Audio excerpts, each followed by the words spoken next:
سلام دوستان عزیز، به کانال بافتنی با مینا خوش اومدید. امیدوارم که حالتون خوب باشه. دوستان این هفته براتون این لباس زنونه رو آماده کردم که در ابتدای ویدیو فیلمش رو دیدید. این برای بافت این لباس از 3 تا کلاف آلیزه کتون گلد استفاده کردم و میل شماره 4. دوستان برای بافت این لباس هیچ نیازی نیستش که برای حلقه آستین و یقه بخوایم دونه‌ای کم بکنیم یا دونه‌ای اضافه بکنیم. خیلی بافت ساده‌ای داره، از بافت رکن تشکیل شده و برای این قسمت توری های افقی و عمودی که داره اینا رو در ویدیو براتون توضیح دادم که این رو در حین بافت باید انجام بدیم و این توری هایی که به این صورت هستش رو در انتها وقتی که بافتمون تموم شد دونه شکافته میشه و به این صورت در میاد که براتون در ویدیو به صورت کامل توضیح دادم. امیدوارم که از بافت این لباس خوشتون بیاد دوستان. اگر آماده هستید با هم شروع میکنیم.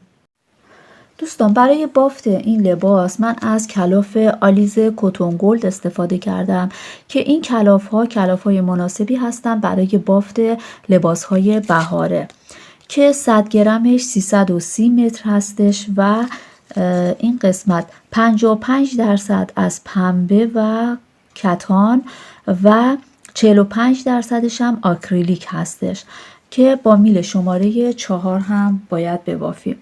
ببینید برای بافت این لباس از قسمت پشت باید شروع بکنیم. ببینید قسمت پشت شروع میشه و به این صورت هستش. ببینید 7 تا دونه باید به صورت بافت رکن ببافیم، یعنی 7 تا از زیر، 1 دونه از رو، 7 تا از زیر، 1 دونه از رو و رج بعد همه دونه ها از زیر بافته میشه. و بعد این مدل رو باید بهتون نشون بدم که چجوری این توری ها رو باید درست بکنید. برای این لباس قسمت پشت که شروع میشه باید 175 تا دونه سر بندازید که من دونه های کمی رو سر انداختم که فقط این بافت رو بهتون نشون بدم. بافت ساده ای است دوستان.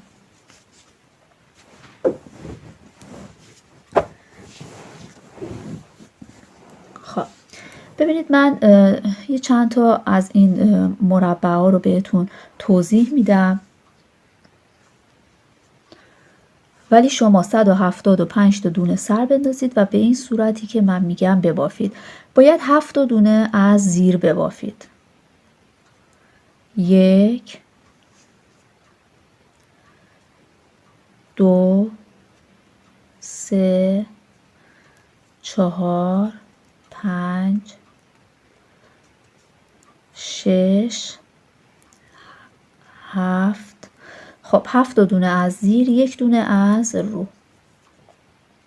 تا انتها به همین شکل هستش. 7 دونه از زیر، 1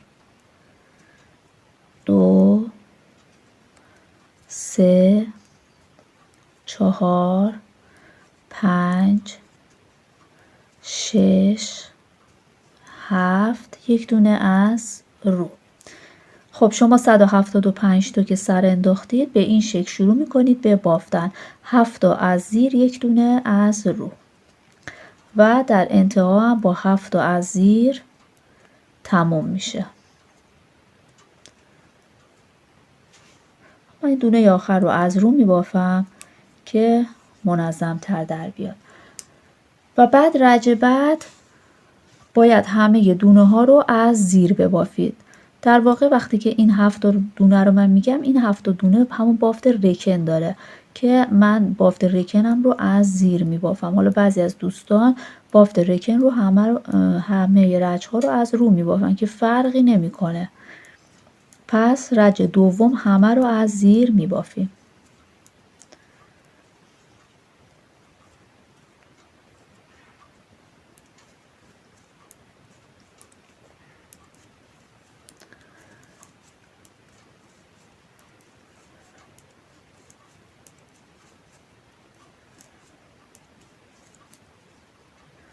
دونه آخر رو از رو ببافید.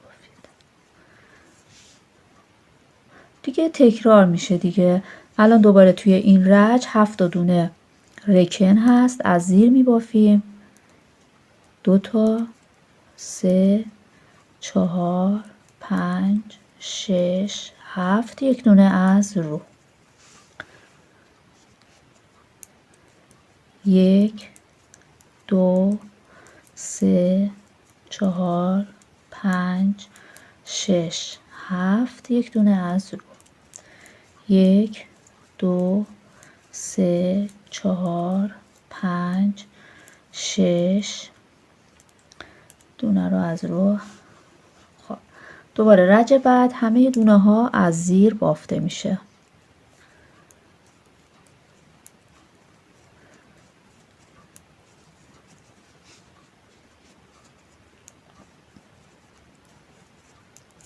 این دو رج رو تکرار میکنیم تا بافت رکن ما به 5 تا که رسید.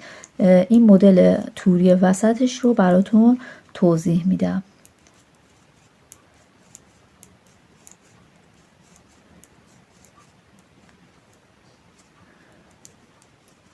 خب ببینید دوستان، الان باید چقدر ببافیم؟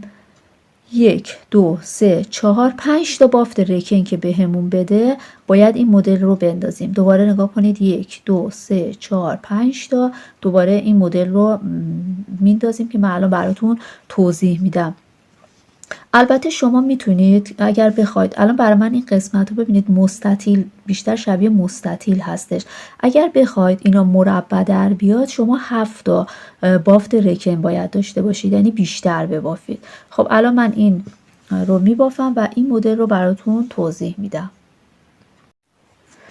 من الان اینقدر بافتم. ببینید وقتی که رکن ها رو میشمارم از قسمتی که این وسط گندمی هست، از این قسمت ببینید 1 2 3 4 5 تا بافت رکن دارم که شما میتونید ببافید، رج ها رو بیشتر ببافید اگر 7 تا بافت رکن میخواید که این قسمت مربع بشه.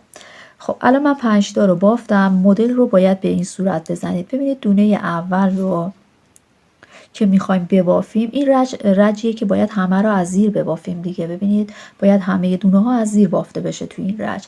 خب به این شکل یک بار، دو بار نخ رو روی میل میپیچید. ببینید این میل رو داخل دونه اول میکنم و یک دو بار این رو میپیچم و از زیر دونه اولی در میارم. اینو باید یه کمی اینطوری شل ببافید که این توری که میفته بیشتر باشه. خب دوباره دونه بعد کل دونه ها به همین شکل یک دو تا نخ رو روش میندازم و در میارم و یک کمی رو میکشم. یک دو میکشم یکم. یک دو به این صورت. یک دو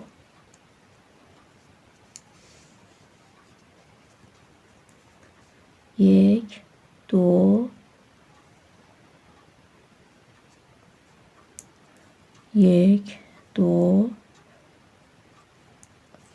یک دو. این رج تا انتها به این شکل بافته میشه دوستان. یک دو، فقط حواستون باشه سفت نبافید این رج رو. یک دو یک دو یک دو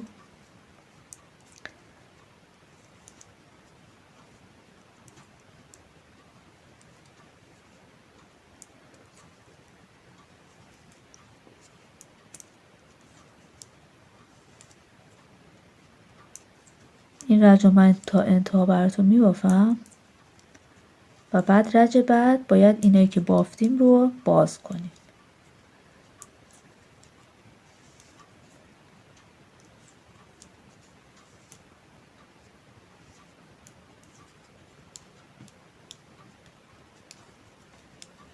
یک دو به این صورت. خب حالا رج بعد رجی هستش که 7 تا از زیر یک دونه از رو هستش. حالا ببینید برای باز کردن این به همین روش ساده که میخوایم ببافیم. فرض کنید مثلا یک دونه تکی هستش و میخوایم ببافیم. ببینید به این صورت این باز میشه. 2 تا، 3 تا، 4 تا، 5 تا، 6 تا، 7 تا و اینو باید از رو ببافیم به این صورت. خب دوستان الان ببینید به این شکل باید در بیاد. اگر سفت ببافید قشنگ در نمیادش. باید به این صورت اون رجی که بهتون گفتم رو شل ببافید. بعد دوباره 1 2 3 4 5 6 7 و یک دونه از رو. 1 2 3 4 5 6 دونه آخر هم میتونید از رو ببافید. ببینید به این صورت بعد در بیادش و بعد دوباره تکرار میکنیم بافتمون رو.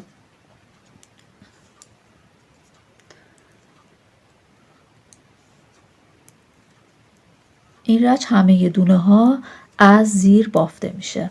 دوباره میبافیم تا 5 تا بافت ریکن داشته باشیم و دوباره بعد مدل رو باید بزنیم، بندازیم.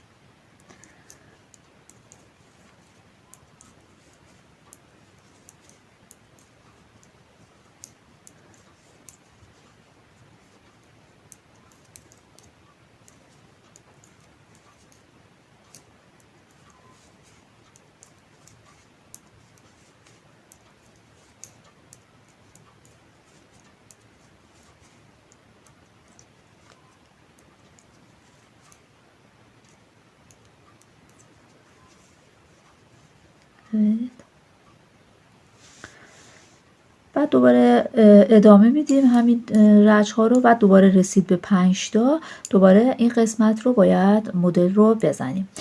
بعد دیگه چیز دیگه نمیمونه. شما 175 تا دونه سر میندازید و به این صورت میبافید. پس دوستان 175 تا دونه سر انداختیم و 22 تا از این مربعا باید تشکیل بشه. بعد همونطوری که براتون توضیح دادم میبافید. اگر مثل من 5 تایی رکن ها رو بافتید باید 18 تا از این مربعا داشته باشید. نگاه کنید 1 2 3 4 5 6 7 8 9 10 11 12 13 14 15 16 17 18 تا. ولی اگر شما 7 تایی میخواید رکن ها رو داشته باشید ببافید باید 13 تا از این مربع ها رو بشمارید و بعد دیگه قسمت پشت تموم میشه باید به این صورت ببافیم. 9 تا از این مربع ها رو برای قسمت جلو در نظر میگیریم از این سمت و 9 تا هم از این سمت در نظر میگیریم برای تکه جلو برای سمت چپ و 9 تا هم برای سمت راست و 4 تا هم از این مربع ها رو در نظر میگیریم برای قسمت گردن که الان من این 9 تا رو میبافم تا برسم به قسمت گردن و بعد بهتون نشون میدم که چطور باید این قسمت رو کور بکنیم. الان این قسمت من 9 تا از این مربع ها رو بافتم و این قسمت باید مدل مینداختم. مدل رو انداختم. ببینید 1 2 3 4 5 6 7 8 9 9 تا رو بافتم و این قسمت که دونه به صورت گندمی بود رو هم بافتم. الان اینجا این 4 تا باید از اینا رو برای قسمت پشت یا همون گردنمون در نظر بگیریم و کور بکنیم. کور کردن رو به این صورت باید انجام بدین. دوستان نگاه کنید. دونه اول و دوم رو ببافید و بعد دونه دوم رو به این صورت از زیر دونه اول در بیارید. دوباره این دونه رو ببافید و از زیر دونه قبلیش بکشید بیرون به این صورت.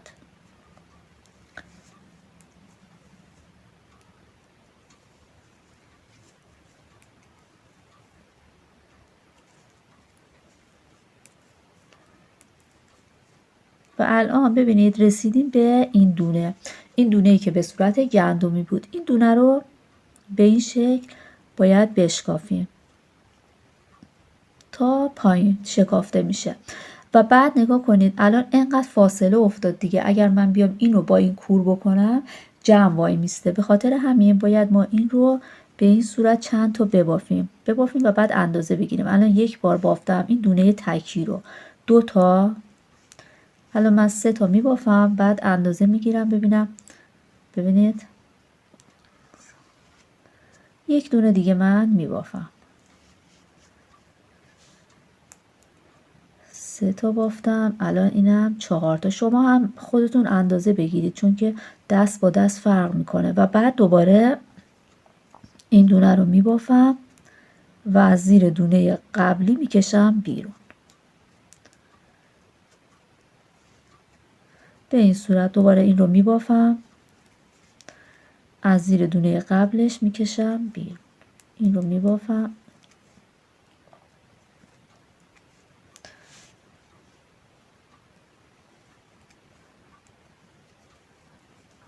تا دوباره برسیم به گندمی.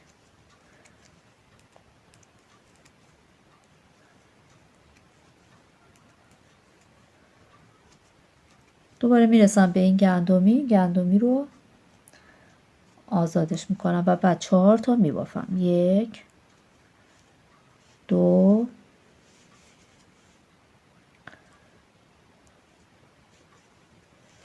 3 و 4. بعد این رو دوباره میبافم،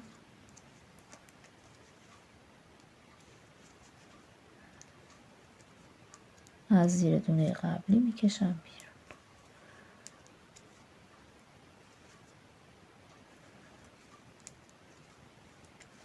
ببینید الان چند تا، یک مربع، 2 تا سومی هستیم. باید 4 تا مربع رو به این صورت کور بکنیم.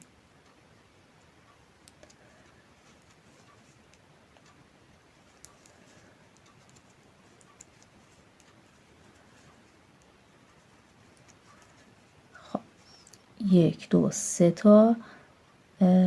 این رو دوباره من میشکافم این دونه رو. البته این تا پایین باید شکافته بشه که بعد بهتون نشون میدم. اینجا 1 با قلاب هم میتونید ببافید. 2 3 4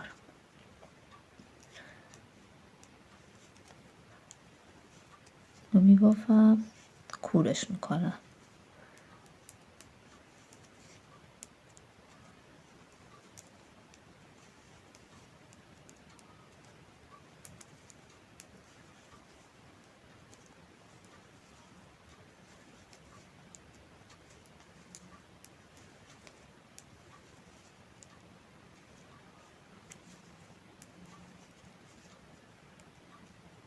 کورش میکنم و بعد اینم دونه آخر که دیگه اینو بهتر هستش که جا به جا بکنیم به این صورت که این دونه صاف باشه که میفته جزء دونه های قسمت جلو این سمت. ببینید الان 1 2 3 4 تا رو برای قسمت پشت من کور کردم.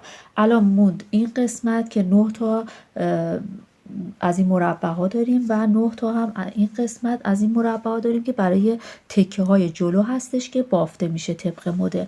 ببینید الان این قسمت هایی که شکافتی رو تا انتها به این صورت باید بازشون کنیم. فقط این قسمتی که کور کردیم و الان باز میکنیم، وگرنه این قسمت ها موقعی که بافتمون تموم شد اون موقع باید باز بکنیمشون. الان بافته میشن.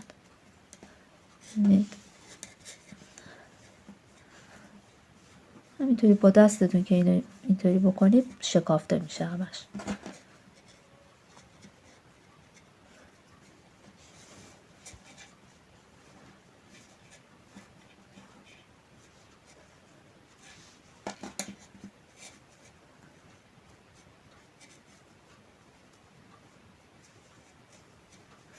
تا پایین میشکافیم.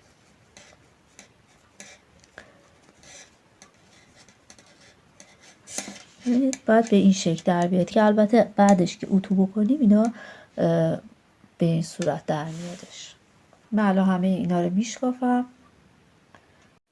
دوستان این قسمتی که من گفتم برای قسمت پشت باید دونه کور بکنید، گفتم که این گندمی که اینجا هست رو ببافید برای قسمت جلو بیفته، ولی اگر این کار رو بکنید اون قسمت جلوی لباس این سوراخ‌ها میفته که زیاد جالب نیستش. به خاطر همین باید این قسمت این گندمی رو هم بشکافید. یعنی وقتی که شما از اینجا این 9 تا قسمت جلو 9 تا مربع قسمت جلو رو بافتید و رسیدید به این گندمی، این 4 تا مربع ها برای قسمت پشت دیگه. خب بعد این رسیدید به این گندمی رو بعد بشکافید دوستان، بشکافید و بعد دونه آخری که اینجا هست رو 3 تا ببافید تکی، 3 تا ببافید تکی و بعد کور کردنتون رو شروع بکنید. این دونه شکافته میشه، کور کردنتون رو شروع بکنید، بعد با دونه بعدی بگیرید و ببافید و کور بکنید و به همین صورت ادامه بدید این قسمت ها رو همونطوری که توضیح دادم تا برسید به این گندمی این آخر. این گندمی آخر رو هم بشکافید و این دونه آخر که مونده 3 تا ببافید و با دونه این که روی این میل هستش با هم دیگه کور بکنید. یعنی باید این گندمی هایی که اینجا هست با گندمی که این قسمت هست برای قسمت پشت در نظر میگیریم و شکافته میشه که برای قسمت جلو به این صورت بیفته دوستان. این 7 دونه‌ای که به صورت بافت ریکن هستش قسمت جلو تکه های جلو بیفته که نمای لباس به هم نریزه. بعد از اینکه قسمت پشت رو کور کردیم و این دونه ها رو شکافتیم، الان میمونه تکه های جلو که تکه های جلو رو ببینید الان این قسمتی که نخ بهش وصل هستش رو شروع میکنیم به بافتن. این 9 تا مربع ها رو همونطور طبق مدلمون میبافیم تا به اندازه قسمت پشت که در اومد.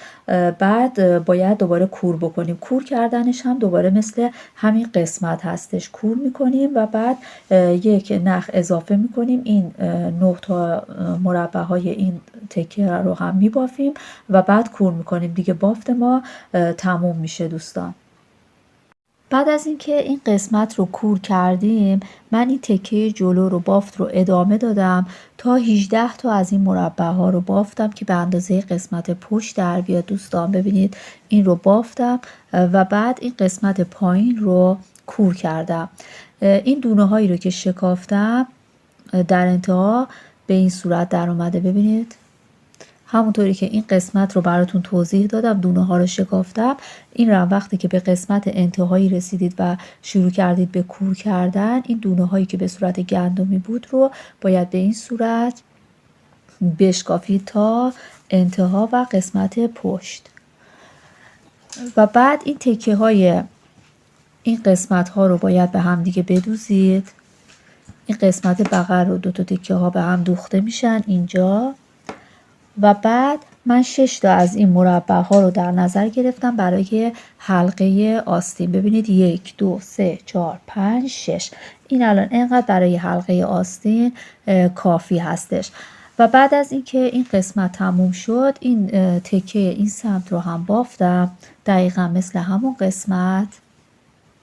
ببینید دقیقا مثل همون قسمت بافته میشه و این قسمت هم حلقه آستین رو 6 تا از این مربع ها رو در نظر گرفتم و این هم حلقه آستین این قسمت هستش و بافت ما به پایان رسید دوستان. امیدوارم که از بافت این لباس خوشتون اومده باشه و اگر دوست داشتید کانال رو همراهی کنید با لایک و کامنت.